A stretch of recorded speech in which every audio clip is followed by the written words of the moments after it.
लाडकी बहीण योजनेत तब्बल 4,900 कोटींचा भ्रष्टाचार, 26 लाख महिलांना योजनेतून कमी केलं. सुप्रिया सुळेंचा सरकारवर गंभीर आरोप.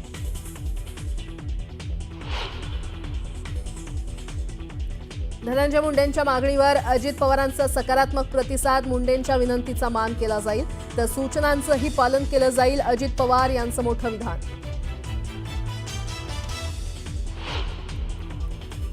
मराठ्यांचा जर त्रास झाला रे बाबा, अजितदादाचा कार्यक्रम झाला.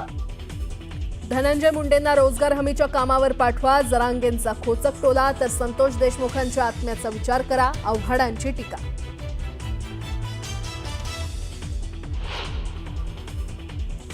बीडमध्ये ढगफुटी सदृश्य पावसामुळे सिंदफणा आणि मांजरा नदीला पूर. नदीचं पाणी गावांमध्ये शिरलं. एनडीआरएफ कडून मदत कार्य सुरू.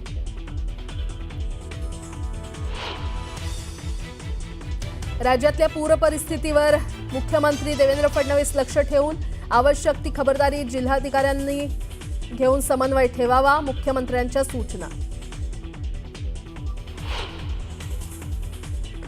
शनी शिंगणापूर देवस्थानचा कारभार आता प्रशासकाच्या हाती. अहिल्यानगरचे जिल्हाधिकारी प्रशासक म्हणून काम पाहणार.